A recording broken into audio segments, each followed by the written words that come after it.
Bueno, está en discusión, al menos en la esfera pública, la posibilidad de un tributo que grave la renta inesperada, un concepto que alude a lo imprevisible de una riqueza obtenida de modo súbito, que tiene que ver con un panorama que es el de la guerra, ¿no? Una circunstancia que es la de la guerra, y como la guerra produce un aumento en el precio de ciertos commodities, donde la Argentina tiene qué cosas, digamos, poner a jugar allí, ¿no? Y hay gente que ha tenido una ganancia enorme, sobre todo los que venden alimentos, ¿no? Y allí han ganado plata de verdad. Yo siempre cuento lo de Arcor, ¿no? Arcor no solamente ha ganado miles de millones de pesos, sino que ha repartido utilidades, que es la que se llevan al bolsillo sus accionistas, sus propietarios, y lo ha hecho en el marco de 2 años muy duros para el resto de la sociedad argentina. Con lo cual, creo que es justo, creo que es razonable pensar en alguna tributación especial, que, bueno, evidentemente de esa rentabilidad excesiva que no estaba prevista, capture algo para hacer que se distribuya, digamos, entre aquellos que más lo necesitan. Porque la guerra, así como es un negocio para algunos, es un gran dolor de cabeza para las grandes mayorías, ¿no? Digo, es la guerra la que te va a aumentar el precio del aceite, la guerra la que te va a aumentar el precio del pan. Obviamente la estructura oligopólica, monopólica tiene que ver con eso también. Pero es cierto que oligopolios y monopolios estaban desde antes. Lo nuevo, lo inesperado, es la guerra.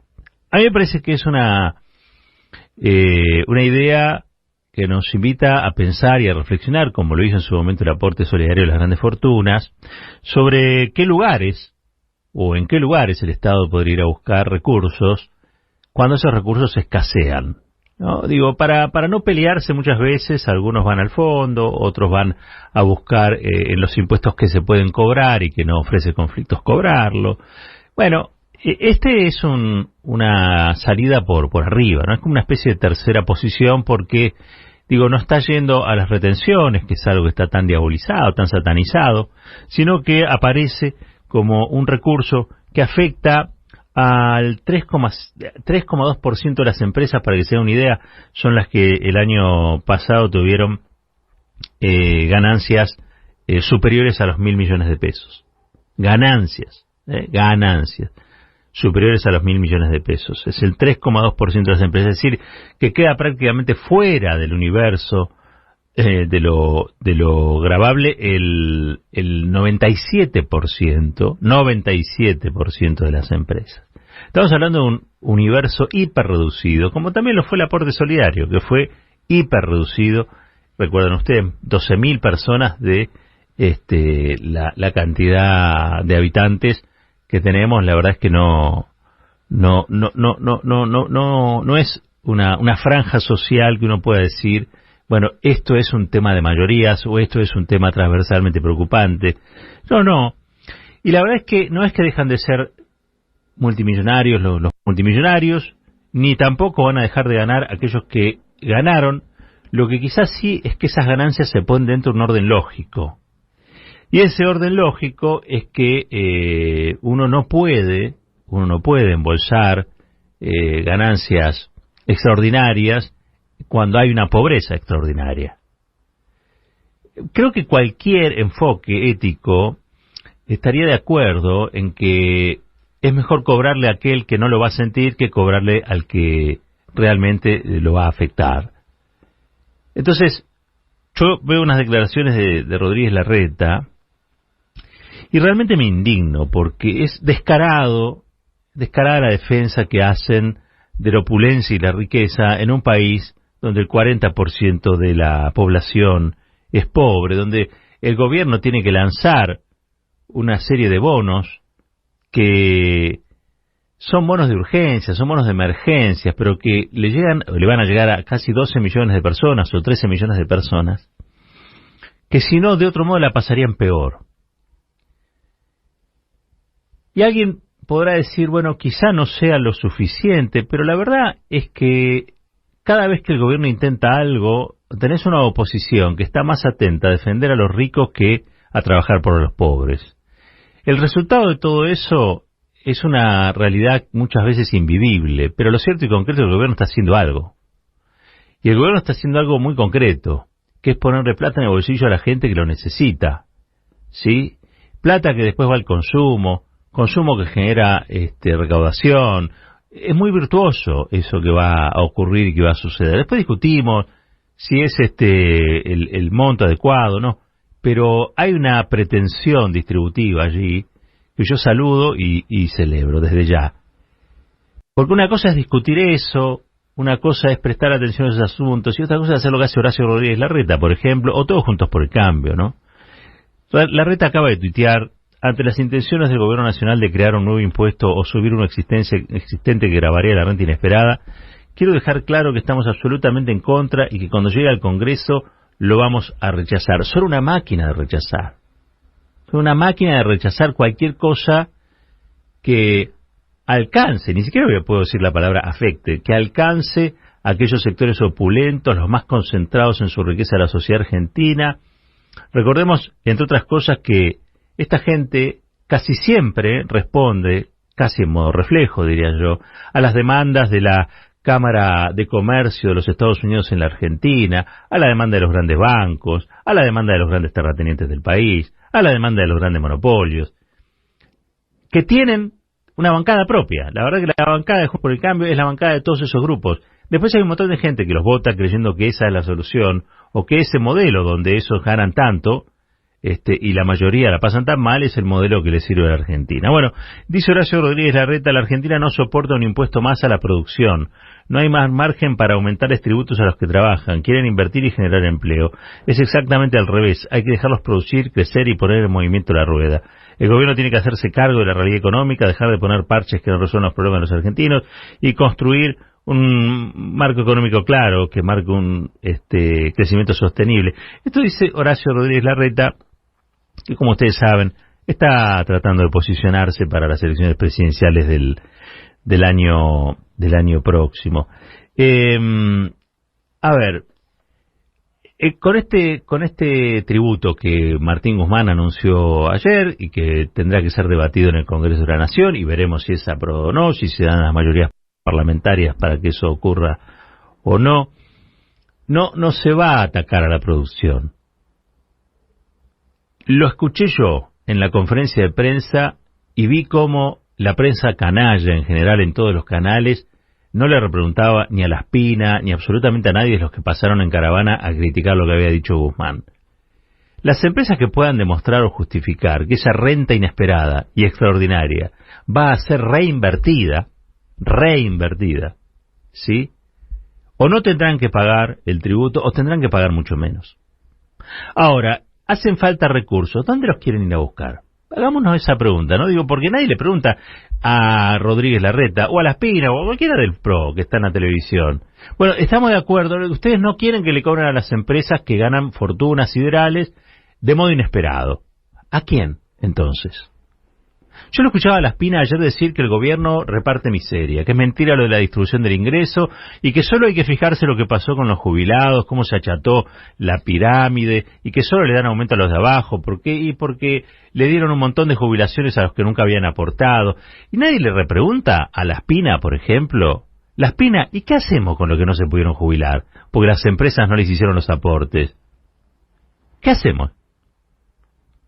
¿Cuál es la solución final que tenés pensada, La Espina? Porque la verdad que no se entiende, o sí se entiende.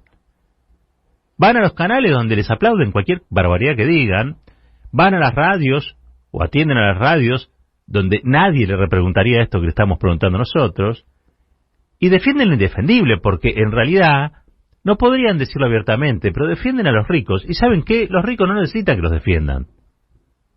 Los ricos podrán tener tristeza, podrán tener depresión, podrán irse a vivir a Uruguay porque le parece más agreste o silvestre, como hace Grobocopatel. Pero la verdad no necesitan que los defienda un representante del pueblo. Los que necesitan defensa son los sectores más vulnerados por modelos económicos como el que defiende La Espina o Horacio Rodríguez Larreta, que son de exclusión, que generan postergación. Y yo quiero decir que el gran problema que está tratando de resolver estos bonos que está sacando, anunciaron ayer el presidente y Martín Guzmán, bueno, tienen que ver con un problema de ingresos. En la Argentina, además de la inflación, vos tenés un problema de ingresos, de salarios, de haberes. ¿Por qué? Porque el macrismo recortó en un 20%, hizo el poder adquisitivo, hay una caída del salario real espantosa, y el poder adquisitivo no sirve para hacer frente a una canasta ni siquiera básica. Y esa inflación, ustedes saben, todos lo plantean, es multicausal. Es por, algunos dicen, bueno, es por emisión, sí, es por emisión. También es puja distributiva, También es porque la guerra ha generado condiciones internacionales y que meten presión al índice inflacionario. Ahora, lo que no podemos decir es que no exista. La inflación existe. Está. Y es un dolor de cabeza. Realmente es un dolor de cabeza.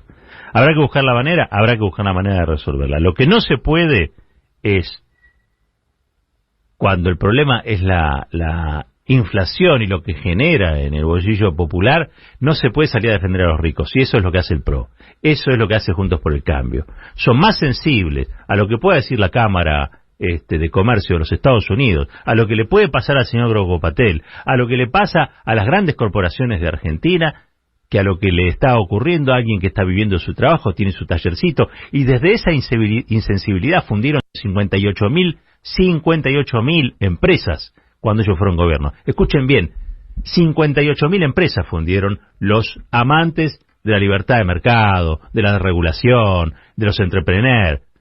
Han sido de un salvajismo que nadie reporta, nadie dice, nadie señala, nadie recuerda. Agarraron una sociedad que más o menos andaba y la transformaron en algo que no funciona. Es un artefacto muy complejo de manejar. Y lo hicieron ustedes. Y dan cátedra por los canales. Vamos, La Espina. Vamos, Rodríguez Larreta. Yo entiendo que es inescindible la insensibilidad que manifiestan de los modelos económicos que impulsan. Pero por favor, un poco de piedad. Un poco de compasión. Con el resto, con los demás, que tienen que trabajar y vivir de ingresos muy magros. Y que tienen que hacer frente a tarifas que durante el gobierno de Cambiemos aumentaron un 4.000%. E insisten con que ahora hay que de vuelta aumentar las tarifas. ¿Cuánto quieren aumentar las tarifas? ¿Por qué no ponen el mismo empeño en aumentar los salarios? ¿Cuántas empresas creó Mauricio Macri? ¿Cuántos comercios cerraron en la ciudad de Buenos Aires en el medio de la pandemia porque a Horacio Rodríguez Larreta no se le cayó una idea para ayudar a los comerciantes que estaban fundidos producto de las restricciones que imponía esa pandemia? ¿Cuántas ideas? No, tienen una sola idea. Defender a los ricos. No importa lo que pase. No importa lo que ocurra. Pero están parados en una certeza, y es que los ricos tienen razón siempre. Y que los que demandan, los que protestan, los que necesitan, son una molestia. Por eso La Espina no podría responder una pregunta básica, y es, ¿qué hubieran hecho ellos? ¿Qué hubieran hecho ellos con todos aquellos que estaban fuera del sistema y no tenían un mísero ingreso jubilatorio? ¿Qué hubieran hecho? ¿Los hubieran dejado morir? Porque ustedes saben, ¿no?, que la derecha plantea que siempre hay que sufrir, porque sufrir hoy nos va a permitir tener un futuro indoloro de felicidades. Ese futuro nunca llega, porque te van corriendo siempre a la cancha, te van corriendo el límite del horizonte y te lo hacen infinito. Entonces dicen, no, pero si sufrís hoy, después vas a estar mejor. Nunca estás mejor. Es una falacia, es una mentira. Y estos tipos fundieron el país. Y si vos te fijás, son los que van a defender también que no salga la ley que dice que se pague la deuda con plata de los evasores. evasores, delincuentes, defienden delincuentes. Porque al fin de cuentas, defender a los ricos creo que éticamente está mal porque se defienden solos. Pero además defender evasores te convierte en un delincuente. Y esas cosas creo que no están demasiado presentes en la discusión pública. Vemos con estupor cómo se asalta el Consejo de la Magistratura y hay uno de los poderes del Estado que se ha convertido en una verdadera banda, así se los digo, una verdadera banda que a su antojo hace y deshace con las instituciones. Esto es constitucional, esto es inconstitucional. Miren, para que vean el estado de desconcierto que vivimos, el descalabro institucional en el que nos han metido. La ley que fue derogada por inconstitucional en la Argentina estuvo 16 años vigente. Escuchen bien. Derogaron una ley por inconstitucional que tuvo 16 años vigente. En esos 16 años esa ley permitió sacar jueces, poner jueces. ¿Qué hacemos con la teoría del fruto del árbol envenenado? Porque si era inconstitucional la ley, entonces son inconstitucionales y no corresponden todos los nombramientos que se hicieron en esos 16 años. Entonces, ¿qué hacemos? No les importa. No les importa. Rosati quería ser el presidente de una Corte Suprema que en los hechos actúa como prácticamente una especie de poder que no le debe rendir cuentas a nadie, que no surge del voto popular y que define qué es legal y qué no es legal, qué es constitucional y qué no es constitucional. Y ya se los digo, todo lo que afecta a las corporaciones es inconstitucional y todo lo que vaya en beneficio del pueblo es inconstitucional. Porque la única constitución que defienden ellos es la constitución de los poderosos. Hace falta, me parece, y habrá que seguir batallando por eso, una nueva constitución que contemple la soberanía, los intereses populares y sobre todas las cosas que nos permita discutir en otro estadio democrático. Estamos a un año de que se cumplan 40 años de democracia y nos quieren hacer retroceder en el tiempo y volver a una especie de década infame donde aquello que está mal sea sostenido por esta gente como que es lo único correcto. No, no es así. Para nada es así. Y por eso uno se pregunta hasta dónde van a llegar y qué se puede hacer. Yo siempre digo lo mismo. Miren, lo que se puede hacer es lo que estamos haciendo. Soluciones mágicas no hay. La vida es luchar.